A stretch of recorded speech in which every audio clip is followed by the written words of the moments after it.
The future of food dominates agendas in places like Davos these days. German company Catchiest has long been looking at sustainable options in its products, and Katjesgreenfood is the latest venture. Since 2016, they've been investing in ethical and sustainable food startups, and the portfolio is growing.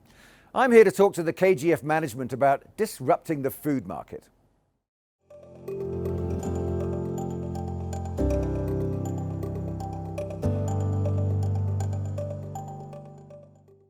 So Tobias and Manon, thanks very much indeed for joining us.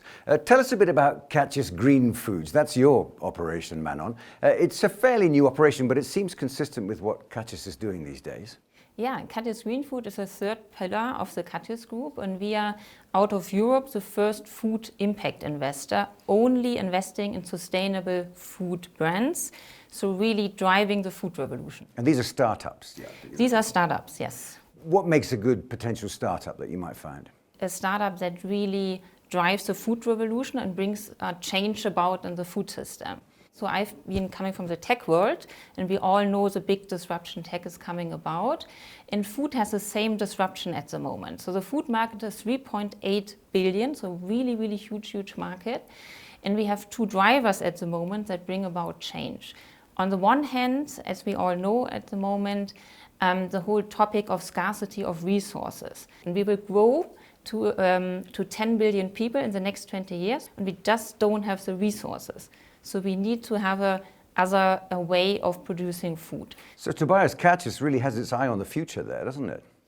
Yeah, our main claim for the whole group is the future, first important word, but the future is plant-based. Yeah, and that's also where you see the common story behind all our companies. Yeah, so there's and it's always two ways. Yeah, we build in the Katjes classic company the competence for that, because we have this veggie campaign, and on the other side we get a lot of input and fresh impulse from the startups. So 5 startups in Europe and 5 in the US. What are you looking for in a startup? We are looking, first of all, it has to be sustainable in some way, and it has to be plant-based, because the solution to the scarcity of resources, which I just described, is really that you have to increase plant-based food in future and consumer plant-based food.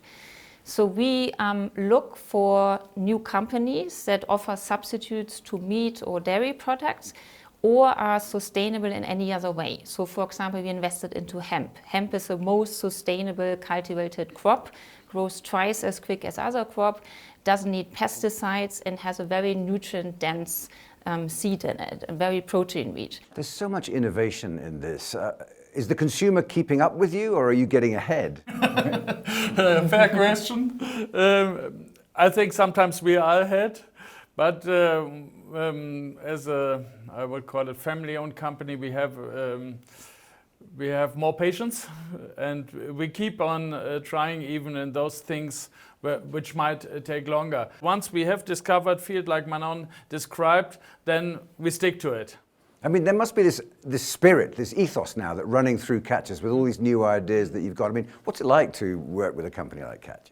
I mean, it's a great experience. Of course, the culture is great because it's family-owned, so it's very long-term determined. You have a vision that is very long-term.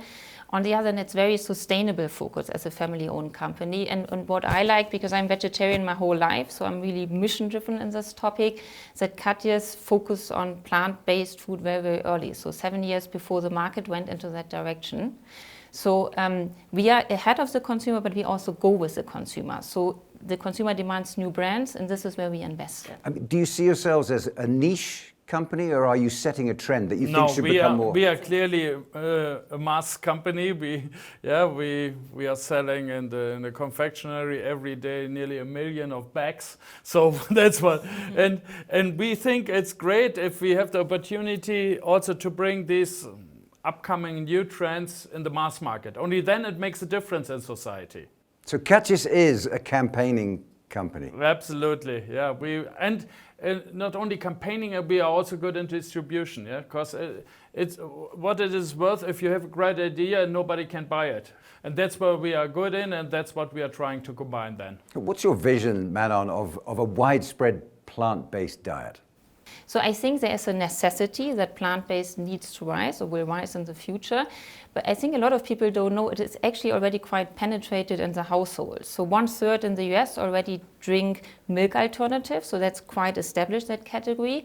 With meat, we have 12%. And with Beyond Meat now going to the stock market, you have mass consumer attention to this topic. I mean, for us, we invested also into a vegan butter out of New York called Fora butter, and also bacon alternatives out of Santa Monica. And the co-founder is the co-founder of Beyond Meat. First of all, of course, it needs to meet our sustainability and plant-based criteria, but then it has to be a taste which is exceptional, because no one will go into this new food market if the taste is not exceptional.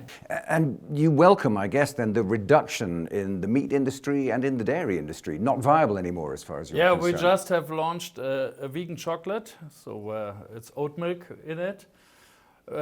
We advertised it as we believe in mass marketing. We think we have to bring also this new trend to the society. We are purpose driven. We would even make it if nobody else would believe in it. We believe in it. And are there other startups out there eager to get busy and look for someone to sponsor them to get to Of spread course, out? there are a lot. We are screening a lot, and it's always the same list, like Manon mentioned. Yeah, great idea, a good branding, and also kind of driven management. Also a fit in the ethics. So we are not the kind of investor that just says, yeah, let's make money and run. Yeah, that's absolutely not our goal. And are you heartened by the enthusiasm that you're seeing out there? Absolutely, yeah. But I think we are just meeting the same, same enthusiasm. So that's a shared vision. What is your vision for how we're going to consume and produce food in the future? Maybe I start with something which is brand new, and we are the first bigger food company in Germany which is since this year CO2 neutral. We will announce that in the upcoming week, so that's why I can say it already today. That was a lot of effort, and but it was easier for us because we have this plant-based course, which brings down immediately the balance on CO2. This is not one-time strategy, or it's a basic belief which builds into a common future. Similar vision? Yeah. So I definitely believe so. The meat consumption will go down in future, so more plant-based alternatives or plant-based food products will be out there. And then also you will need to have more dense, nutrient-dense ingredients. So I think that's why personally I love hemp. That's one of the future ingredients. Algae is one of the future ingredients. I think these are the biggest changes coming about. Interesting times. Manon and Tobias, thanks very much indeed for joining us. Thank you.